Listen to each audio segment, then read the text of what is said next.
there were two children walking through the same park with the same grandmother with a purse full of money, having two very different experiences. But to stop and reason and say, you see, what's happened is they've gotten too good at making the excuses of why someone succeeds and they fail. So they've practiced the momentum. In other words, when someone's success also indicates your failure, ooh, we're really onto something important, which is already a belief in shortage, already a belief that there's only so much happiness and good stuff to go around. Like, if you get it, I can't. And so what are your alternatives? Can you get sick enough that some sick people get well? Can you deprive yourself of abundance enough that poor people will then have abundance? Do you ever stand out on the porch and say, I've breathed far too much of my fair share of air? You don't. You expect it in and out, in and out, in and out, in and out. And so the best that any of us can do is teach through the clarity of example. And if there is an opportunity, and this is the thing that Esther and those with her were wise enough to understand, a good teaching moment is not when things are going bad. In other words, Esther cannot teach Luke about this disc unless he's on it. And he's on it plenty. Oh, she can hardly wait for those conversations, because he's there much more than he's not. He just wasn't there at the fair, but he's often there. So you just wait for an opportunity when the resonance is already there, and that's when you have your conversation. So if it's someone that occasionally is there with you, the perfect words will flow to you. All we're asking is that you don't make the mistake, using such human terms, of joining them on their disc to try to help them understand how to get on another disc. So the best you can do is get up there. Occasionally they'll just stumble in. Sometimes they'll just wake up and they will not have had enough clarity of mind to shoot themselves in the foot yet. Sometimes there'll just be something happening that's in the environment or in the world that's just giving them a happy enough moment that they'll join you on the disc. And if you really care about them, as you say, because you don't want to leave them behind, then the universe will help you rendezvous in that moment. And you can have that teaching moment where you can say, I remember when I was only getting glimpses of this, and now it's all-day occurrences for me.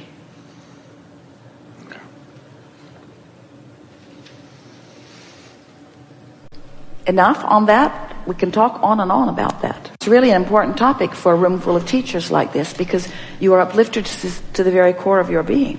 And on the one hand, you want to thrive, and on the other hand, you don't want to thrive so much. There are plenty of people that will join you on that high-flying disc. But this is a different conversation. This is, but I'm invested in people that are flying on lower flying discs. What do I do about it? We said, leave them alone. Don't try to improve their life. They will just resent you for it. Teach through the clarity of your example. And in glimpses of alignment, they may ask you. And when they do, you'll have plenty to say. Yeah. So, Jesus said, turn the other cheek.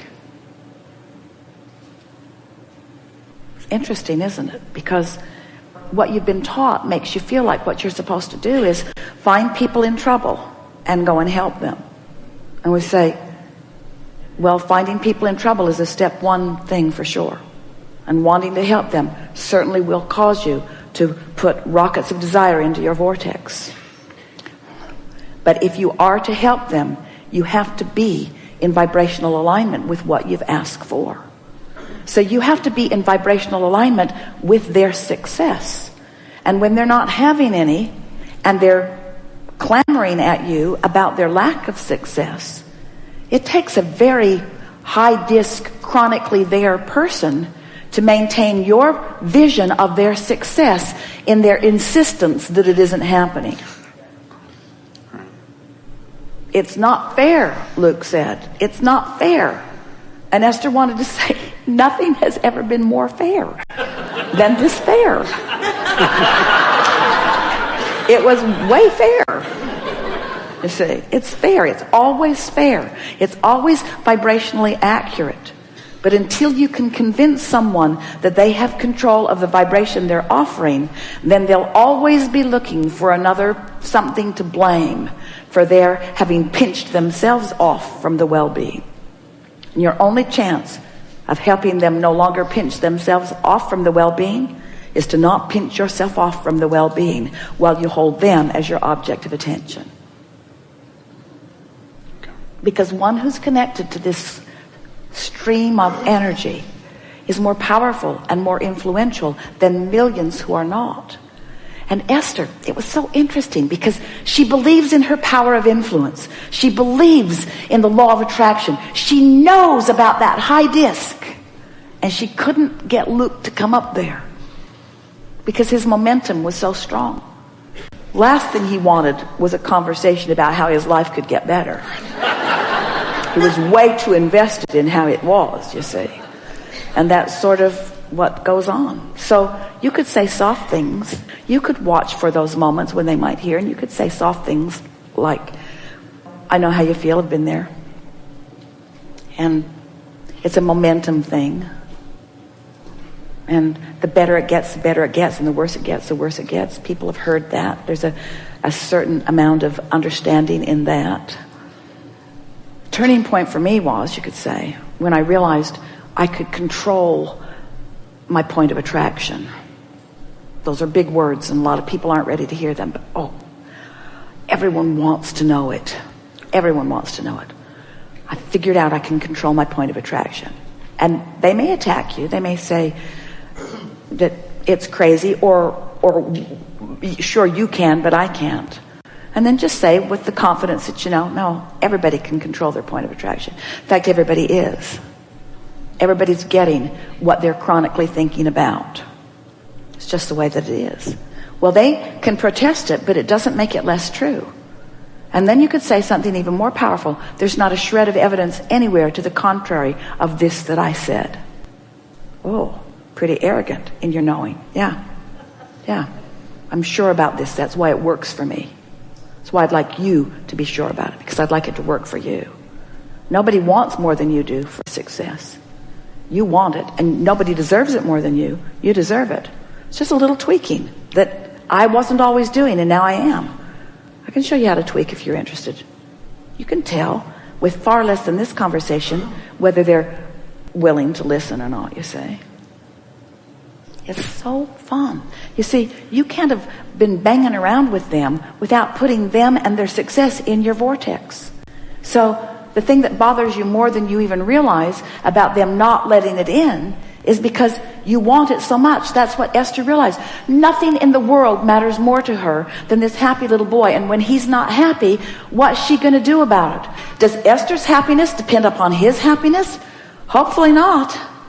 Because he was determined not to be happy. So Esther's first thought is, oh no, you're not going to spoil everybody's fun. Well, that's really wrong-headed too, isn't it? Nobody can spoil your fun but you. So when you get hold of this and you really know it, the universe will deliver so many opportunities for you to express it in meaningful ways. And the fun of watching somebody get hold of this. The fun we have in watching you get hold of it. The exhilaration we feel in seeing you come to a gathering like this and being willing to listen so patiently for so many hours to us saying essentially the same thing over and over again. Until you find resonance with it that is undeniable to you. Until you get out into your life experience and something happens and a piece of what you heard here clicks in, and then you apply it, and then belief or hope turns to knowing. And just for a moment you have a glimpse of feeling your own power, feeling your own choosing of your vibrational point of attraction, and then watching all forces, everything that keeps everything that you know going, whether it's the electronics that are moving through your walls or the energy that's moving through your body, everything that makes up this physical world in which you are living is vibrationally based. And when you get hold of this knowledge of vibration and you learn to synthesize it through your own emotional beingness, and you start making emotional choices first and then watching the benefits of what comes from the disc that you have chosen, that feeling of invincibility and empowerment, and then willingness and belief that you can convey it to someone else, just stands really strong within you. And then you begin noticing, if there are a lot of people hanging around with you who are rolling their eyes at you, you got to ask what disc you're hanging around on. Right. Because if you don't make a vibrational path of least resistance for them, they can't get in where you are. Ooh, that's worth thinking about. So they might be looking at the trappings of your usual alignment, but if they're hard timing you, you're not on the disc that you think you're on. Not in that moment, you see. That's worth knowing, isn't it? So then you say something to them like, hey, usually I'm hanging around up here where I'm happy. Today, clearly, I've chosen to be down here where you are. We've enjoyed this interaction more than we can explain with words. We've been enjoying the vibrational shifting that has been taking place. We want to acknowledge and honor your willingness to play with us in this way, because sometimes it is slow going in moving energy in that way. It's much easier just to pick an object up and move it over there. But when you do that, nothing changes energetically. Because of your willingness to play along with us, and because of the perfection of those who have sat in the hot seat, we can feel that there's been big time energy movement in understanding. Your world will not respond to you from this point forward as it has been responding to you, because your point of attraction has shifted. Don't try hard to hold in a sort of memory way the things that we've talked about. Just say to yourself, as you are leaving this facility and as you are moving forward in your day, just say to yourself, I think I did get an energy shift. It's going to be fun to see what the outcome of that is. I think I did get an energy shift. It's going to be fun to see what the outcome of that is. I think I did get an energy shift. It's going to be fun to see what the outcome of that is. I think I did get an energy shift. It's going to be fun to see what the outcome of that is. I think I did get an energy shift. It's going to be fun to see what the outcome of that is. I think I did get an energy shift. It's going to be fun to see what the outcome of that is. And once you cross the 68-second mark, I think I did get an energy shift. It's going to be fun to see what the outcome of that is. I know I did get an energy shift. It's going to be fun to see what the outcome of that is. Then as your day unfolds, as this day unfolds, and you get different response from this one, and different response from this one, and different response from this one, then you'll say, I did get an energy shift, and it's fun to watch what the results of that energy shift are. And I intend to keep this energy shift going. I'm going to let my energy shift be first. I'm going to select that disc first, and then I'm going to select the disc, and then I'm going to select the disc, and then I'm going to talk to my kids, and I'm going to select the disc, and then I'm going to get in my car, and I'm going to select the disc, and then I'm going to have a conversation with you. I'm going to select the disc, and then I'm going to write the email. I'm going to select the disc, and then I'm going to choose what I'm going to have for breakfast. I'm going to select the disc, and then I'm going to select the disc. I'm going to select the disc, and then I'm choosing the disc. I'm choosing the vibrational disc. I'm really good at choosing the vibrational disc. This is one of the easiest things that I've ever done. I think today I have finally discovered the path of least resistance to being and doing and having what I've been born to be and do and have. It is our promise to you that that is the case. There is great love here for you. And as always, we remain stubbornly and eternally standing smack dab in the middle of your vortex with the light on. And for now, we are complete.